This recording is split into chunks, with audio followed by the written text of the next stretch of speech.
Welcome to Maroon Talk, a segment dedicated for anything and everything UP Fighting Maroons. I'm Fimran, batch 2010 from UP Los Baños. Enzo Regondola, batch 2010, UP Diliman. What's up, pre? What's up, mga Eh, pre? Kumusta mga pre? Uh, Let us get right into it and address the elephant in the room and announce na VJ Pre has joined the UP Fighting Maroons. Season Yes. 87, Rookie of the Year, VJ Pre, now in UP. Ayos yan, pre. Good move, pre. Dami. Dami ng hashtag, ang dami ng uh, ways kung paano i-incorporate si VJ Pre, yung pre na pangalan sa UP.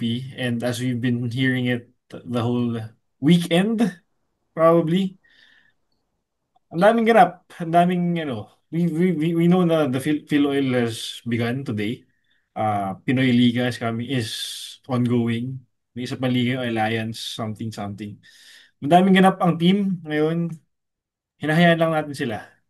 Pero I want to address this recent topic nga na sumama si VJ Pre here sa UP Fighting Maroons. Yep. Ah, some of you have been commenting to know our take on this matter. Um, and hindi ako sure, pero some of you may have been looking for us the past season. Ang last episode natin was yung championship and anything basketball related, ito pa lang tayo ulit magsasalita. Okay. Okay, on VJ Pre transferring to UP, ako muna. Kami ni Zone, hindi pa kami nag-usap regarding this matter. Oh, wala pa. Ayun lang Alam talaga, lang namin pag-uusapan namin to, pero kung anong sasabihin namin, wala kami ito alam. yun. Wala pa Ito kami yung alam. first time na Hindi ko alam, nakarinigan kami. hindi ko alam yung side ni Zoe, hindi pa niya alam yung side ko. Malalaman niya lahat ngayon Oo. on this episode. Okay? Okay. Ah, Siyempre nung lumabas yung balita on my end, ang dami ko nang naisip na thoughts. Ang daming just like siguro, just like any other UP fan, just like any other UAP fan, maraming naging haka-haka, maraming whether you be for it or against it. Me personally, I would say na I'm both. I'm on both ends of the spectrum. Um, I've been trying to compose myself on how to deliver this uh in the most composed way I could. And Mm. more or less I came up with 3 points to to tackle this matter. Or siguro three angles on how to look at it. Okay. So number one, I will wear my hat as a sports fan sa ngayon on while delivering this, no. As a sports fan, again, akin lang to ah. Hindi ko alam kung si Enzo ito rin or kung sino man diyan sa sa mga nanonood dito same tayo. But please feel free to comment down below what you think. Me as a sports fan, I did not like this move. Why? I mean, various teams in any other sport, in any sport here in the world, if you are a sports fan, ayaw mo yung yung bibilin lang yung players to Yes. a team to make a team stronger.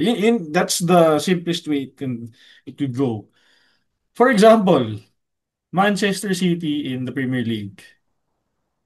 I'm pretty had obvious ngayon sa in the recent years and recent decades na yung fan base nila ngayon lang lumalabas. In the times of nung bata tayo, nung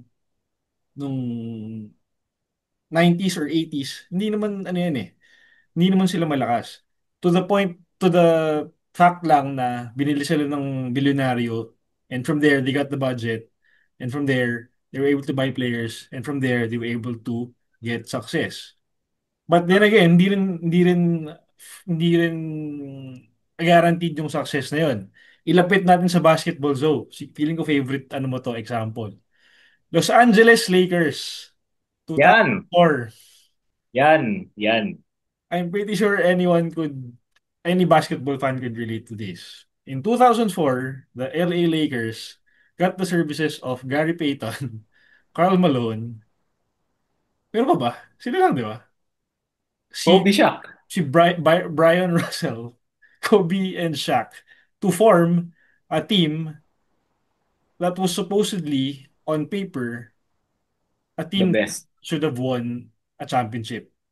Mm, However, they made it to the NBA Finals. Kaya lang, hindi sila nag-champion. They lost to the Detroit Pistons, Ben Wallace, Rasheed Wallace, and the like. yun. So what Sarap are you nun. saying here? I mean, okay. So, as a sports fan, ito yung ano ko. Yan yung pagkaayaw ko dito sa move na to. And also, considering the fact na um, may lumabas yung article na UP isn't trying to I mean, it's been weeks or months na lumabas na si VJ Pre is leaving FEU. And nilabas na yung article na Lasal or UP is not trying to pursue VJ Pre. However, as we noticed last week, biglang nag-UP. Yun muna yung sasabihin ko. Yun yung pagkaayaw ko nitong move na to as a sports fan. Again, now, ano pa ba ako hindi na-tackle as a sports fan? Parang yun na naman. In general, yun yung idea na pagkaayaw ko dito sa move na to. Now, sports fan, hat removed. UP fan. UP UP fan. supporter, hat on. Now, as a UP fan, as a UP supporter, I would speak on behalf of, I'll try to speak on behalf of the UP faithful, the UP community here. As UP supporters, by now we should understand the rationale, paano mo sabihin yan, attorney? Rational. Rationale behind this quote-unquote hoarding, pirating, yun yung mga terms Oo. na nakita natin di ba? Of these certain players that we watch, that we see in the league, in the UAP or the NCAA at that. Sabihin na natin, Ray Rumogat transferred to UP, James Payosing transferred to UP, Rainer Maga transferred to UP. Ito nga actually hindi pa natin napapag-usapan tong transfer na to. However, syempre hindi naman tayo tanga, alam natin na nangyayari to. And nabalitaan natin to. I'm sure Enzo knows this. You guys know this. Lahat naman ng balita, it's very accessible now. Now, talking about it again, and I'm pretty sure we mentioned this in the previous episodes as well, the previous seasons. Iba na po ang basketball ngayon. Whether we like it or not,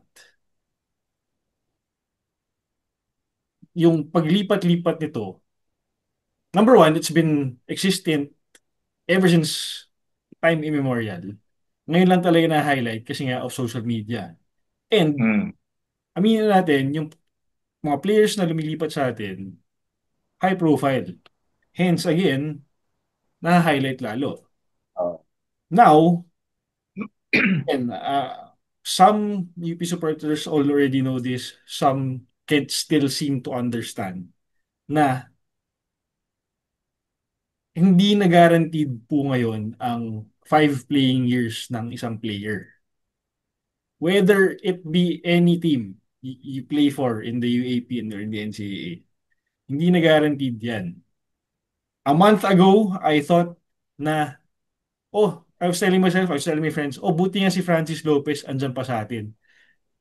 Lo and behold, a week after Wala na. I mentioned that, nag-announce sila na magja-Japan na si Francis Lopez. Hence, the argument to this situation. So yun po, management is doing, I mean, the whole UP team is doing this right now. Number one, because we can. Number two, because we have the budget sa ngayon. I mean, in the past how many seasons. And number three,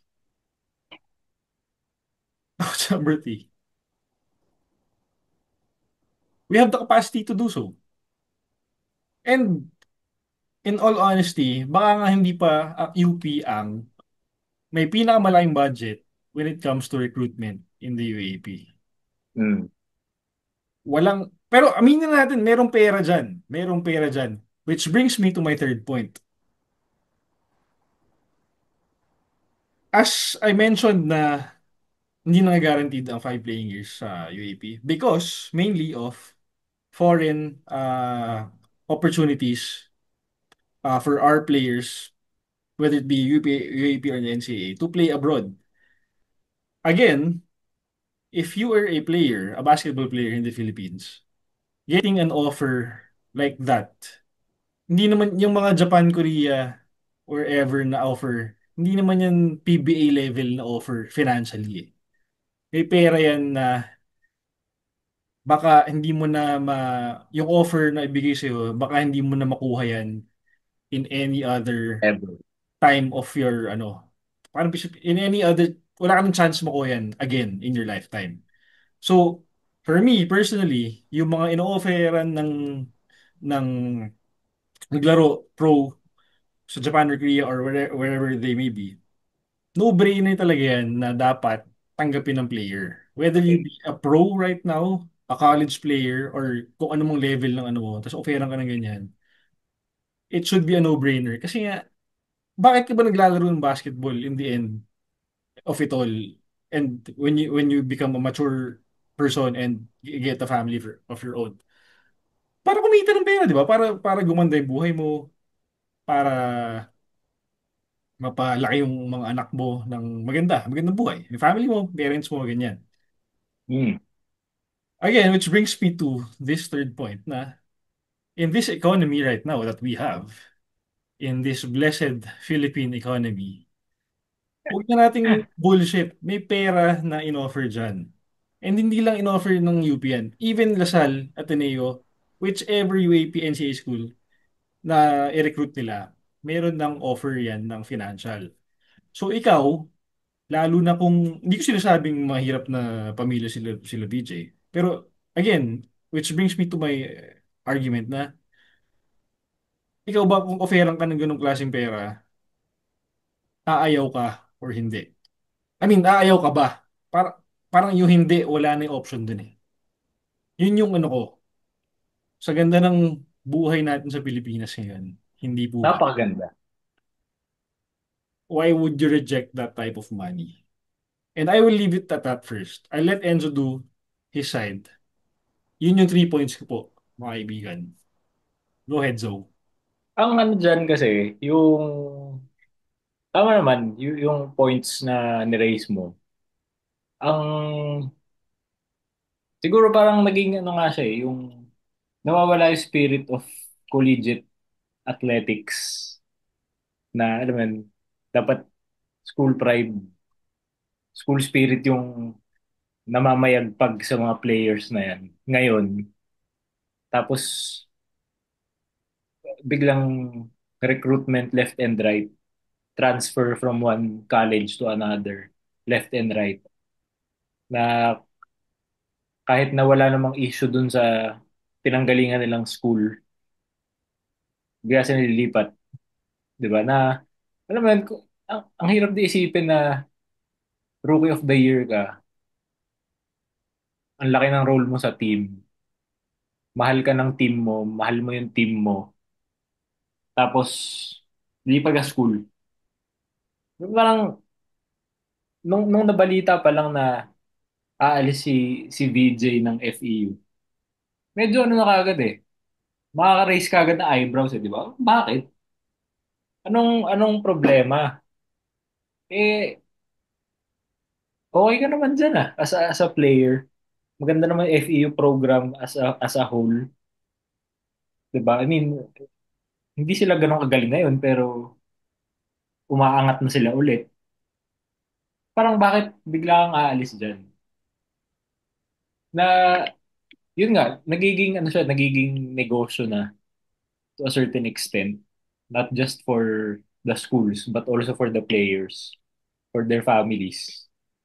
Ay, inisip ko nga, sino kayang nirecruit? Nirecruit ba talaga ng UP ng Lasal si VJ? O nirecruit nila yung magulang ni VJ, yung pamilya niya? Kasi Yes. di ba, I mean, May, ba't aalis si VJ? Wala akong makitang compulsion na magpapaalis sa kanya kung nasan siya sa FEU. So parang siguro behind the scenes pa yung nangyari.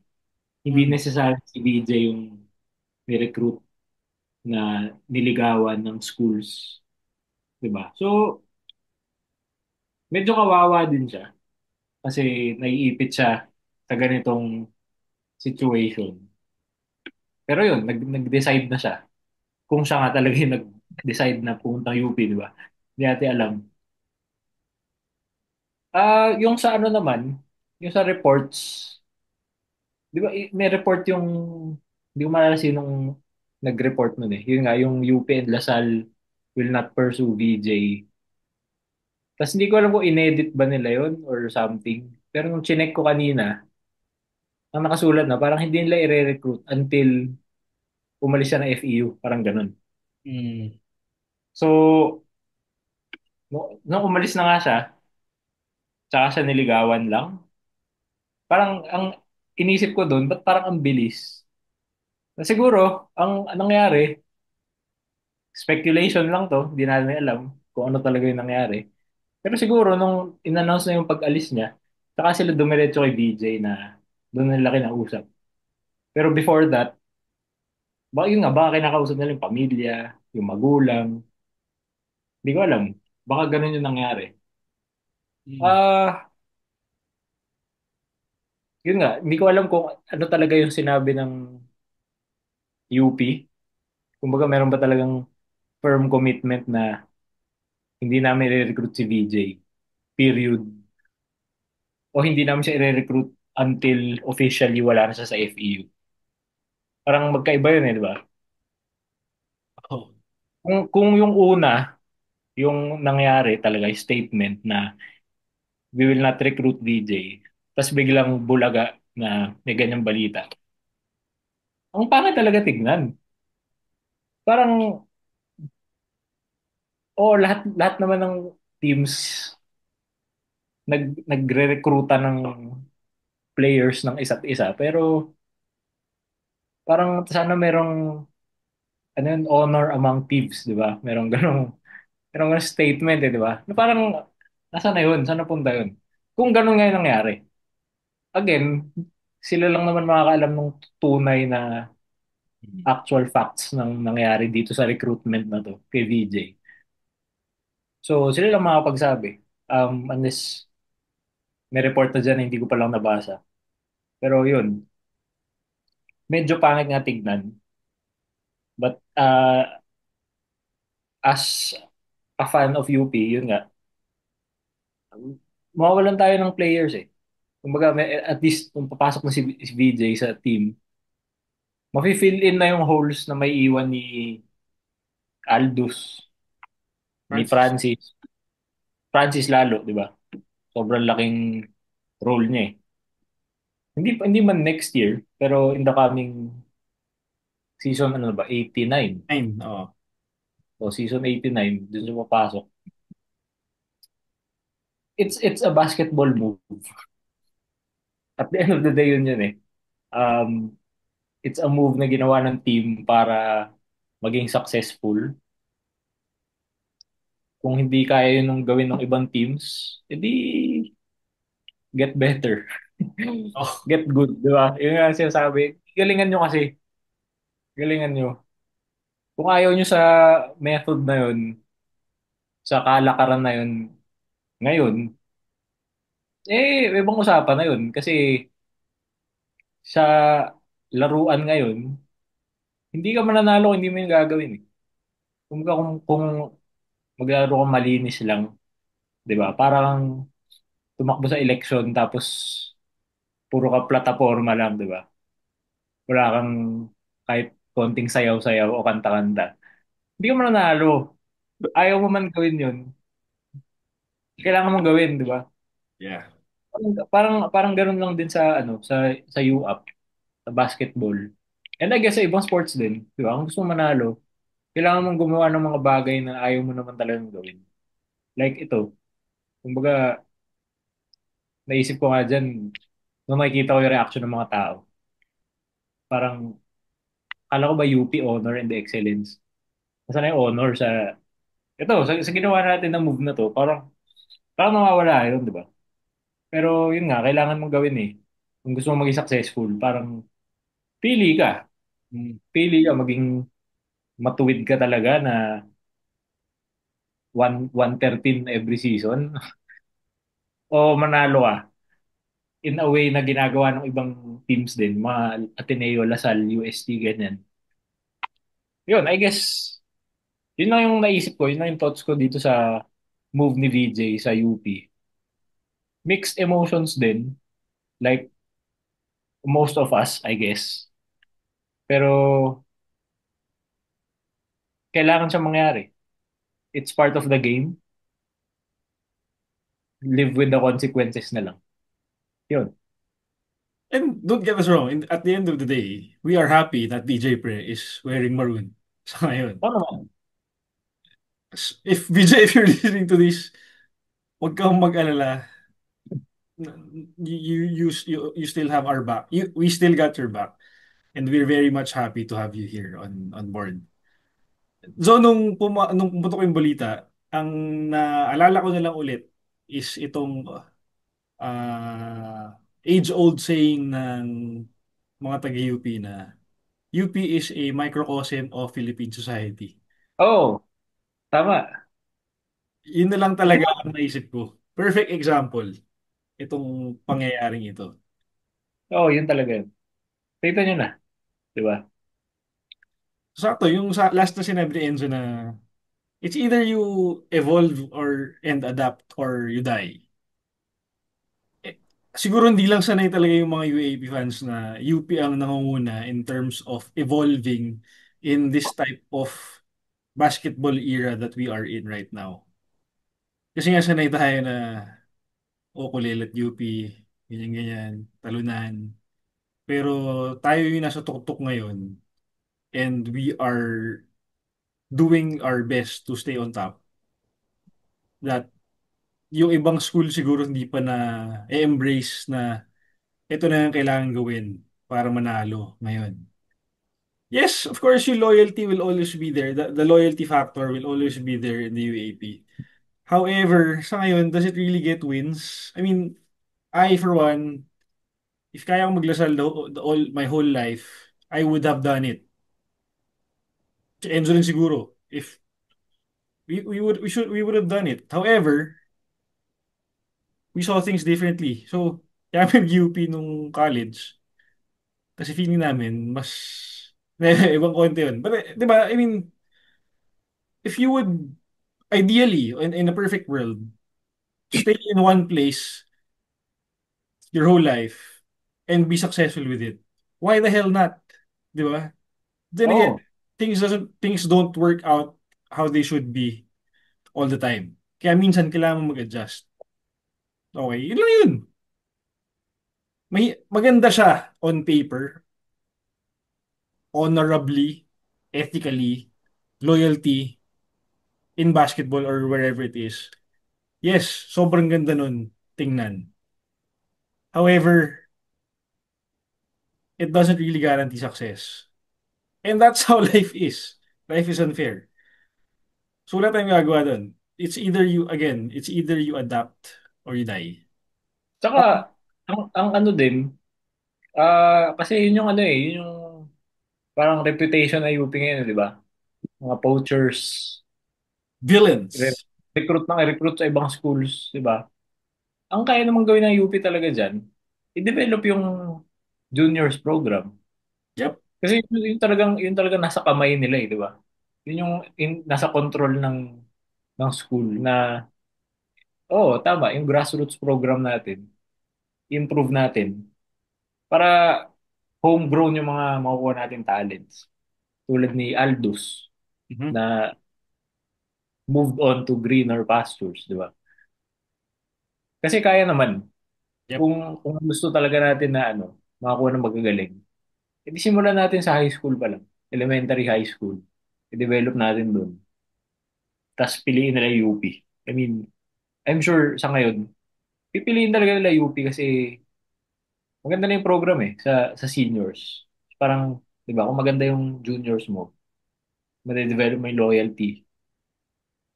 Tapos gusto nila ng magandang program sa college. Ito, yung seniors. So parang, yun yung pwedeng gawin kung gusto natin bawasan yung pag poach, diba? Pagkuha ng players from outside. Pero for now, habang wala pa yun, ito muna. Ito muna gagawin natin. We do what we should to be successful. Kung ano man yun. Sa ngayon, ito yung effective na way para sa atin. Marami mga haters yung method ng UP. Ganun talaga, 'di ba? Live with it. May consequences naman lahat ng actions natin, lahat ng actions ng schools, 'di ba? Lahat yan may positive and negative. So, yung ginagawa natin, I mean, okay siya, successful tayo dun in the past how many years. Pero it comes with the negative reaction din naman ng mga tao, both from inside and outside UP. Na understandable kasi nga hindi hindi sanay yung mga tao na ano ginagawa to ng UP. But for the longest time, lagi tayong recruit lang ng kung sinong magaling. Tapos, yun na yun. Walang, walang success na kasama. Di ba? Yep. At least ngayon, hindi na ganun. So same goes with any other school. Piling-pili lang din naman talaga ngayon yung homegrown na ano eh, galing grade school or high school na nasa team A sa ngayon. So, hindi pwedeng sabihin na kami lang yung ganito. Oo. Sobrang identified lang kung sino yung homegrown talaga na nandyan. So, medyo bullshit na magturo sa ibang school na ganun. Tapos on Enzo's point niya kanina sa loyalty or yung sa pag-alis ni VJ Pre sa FEU. Yes, nagulat ako actually nga nung nag-decide sila from the juniors na umakyat ng Team A ng seniors. Sabi ko, nung nabalitaan ko yun, check, ito na ba yung simula nga ng pagkabalik ng FEU sa contention? Kasi yung core nila ng juniors na nag-champion, if I'm not mistaken, sila Jedrick Daa, sila Miranda, anak ni Denok, even sila Pasaol, sila Joric Bautista, okay na sana yung core eh. Andun yung core nila eh. Naka, I mean, syempre magkakilala sila. Ito rin yung grupo na umabot na finals, nag-champion. Tapos, it, again, as a sports fan, I was really happy na VJ Pre decided to stay with FEU during uh, his first year in college. Kaya, I guess everyone was confused kung bakit siya umalis bigla. Mm. On the other side, Adamson ngayon, yung Adamson, I think five or six of their players from the juniors, umakyat lahat kay Coach Nash sa Team A and are ready to be put sa lineup ng season 88. Again, something very nice to see.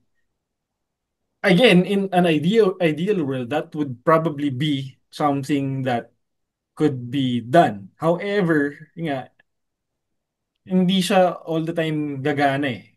I mean, gagana in all sorts of ways, whether it be basketball or outside the court or within the team dynamics. Medyo magulo yung pagka-deliver ko na. Pero, gets, mahirap eh. For a coach to select 16 players to be part of a lineup, hindi siya madaling bagay. It's easier said than done. Even yung pa lang mahirap na, yung paglaro pa lang ng rotation mo, ibang kwento pa yon. So again, it all boils down to the materials that you have, the materials that you can select in order to build the team that you want and eventually become successful. So sobrang daming dynamics, sobrang daming kailangan i-consider, especially in this type of basketball era that we are in now. Kailangan nyo nang tanggapin to. Yep. Ito tayo ngayon. Ganito yung basketball natin. It's been, sabihin na natin yung post-pandemic era na lang na nagsimula itong ganito. It's been 5 seasons already. Kung hindi nyo pa rin gets na ito dapat yung ginagawa ng teams ngayon to get success, hindi ko na alam kung anong iniisip nyo. But then again, meron ding pwede maging outlier na sobrang galing ng team. Sino ba yung ganoon sa NBA? May ganoon na ba? Yung Mavs nung 2011. Yung puro ano lang, puro draft. Hindi, I mean, sinuwerte yung season, kumbaga, tapos nag all the way. Di ba? Posible din naman yun. I mean, we're not discounting biglang may mag-jackpot. Yung 2006 na UST, yung unang ano ni Coach Pido, di ba? Hindi naman sila seeded nun, kaya nag-champion sila. So again, posible pa rin. But then again, if you want a higher chance of actually competing for the championship, sad to say, sabihin ko na, sad to say, this is the way to go right now. Wala na tayong choice. Marami. Oh, Marami nainis ko pa. nga rin kung si VJ hindi pumunta UP, saan siya pupunta? Lasal. Oh, for sure. Parang kung pumunta siya Lasal, magiging ganito rin yung ano eh, yung reaction eh, di ba? Yes. Kasi sila din nagsabi, hindi nila kukunin, hindi nila re-recruit. Tapos kung, alam mo yun, kung last week ang binalita ay VJ Pre signs with Dasal. Ganun din maging reaction eh, di ba? Parang, or baka hindi. Baka hindi. Baka hindi ganitong Kasi, magnitude. Oh. kasi sanay na yung tao na yung Lasal nakakuha ng mga gantong players. Mhm. Sanay sila na Lasal is a premier destination for yung Blue chip.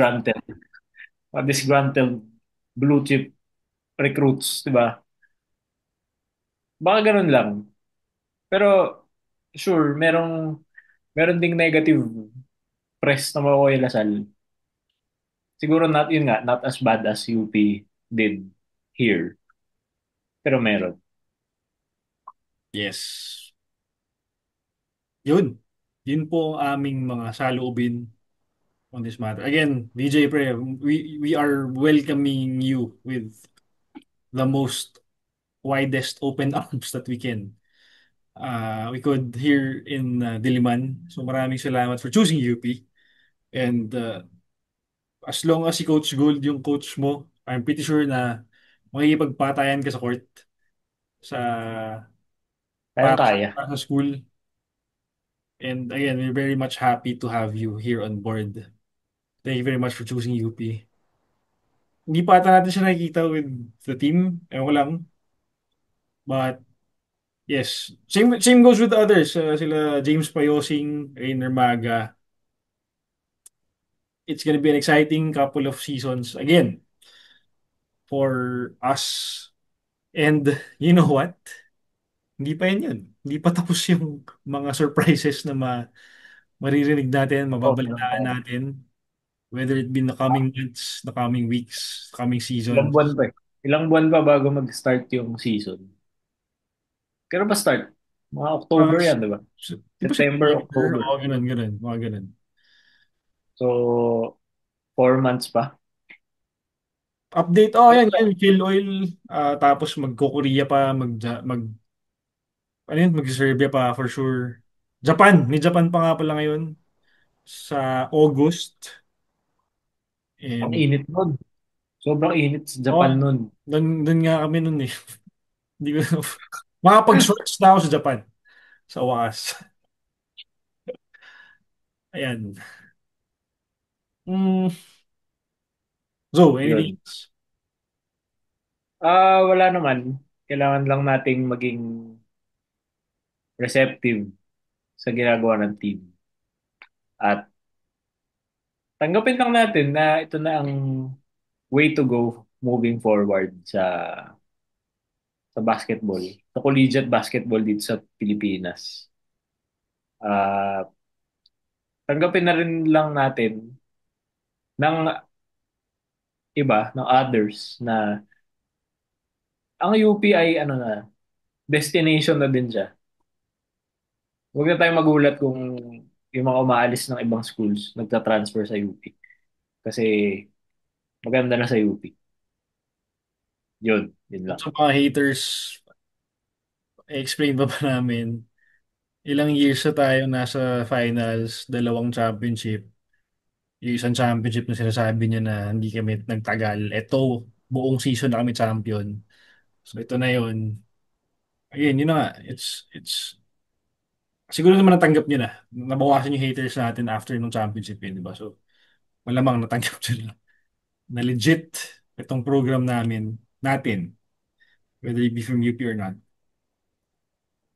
Ganun talaga. We hope na magtuloy-tuloy pa rin to. Big props to everyone in charge of this, taking care of this team.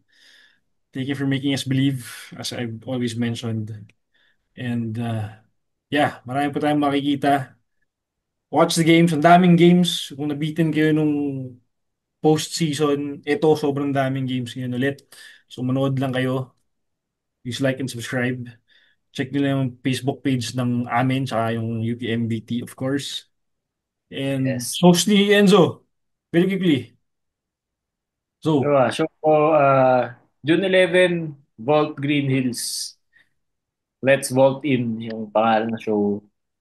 Kasama ko, puro mga rising, ano yun, rising stars ng comedy. So, tingnan nyo na lang yung poster sa comedymanila.ph. alright. Yun, tingnan nyo na lang. See you guys soon, Yun lang. everyone. So, Thank you. kita tayo. Maraming Thank salamat. you, pre. Welcome, Salamat mga DJ, pre. again. As always, UP Fight. See you You'll guys. be fine. Peace.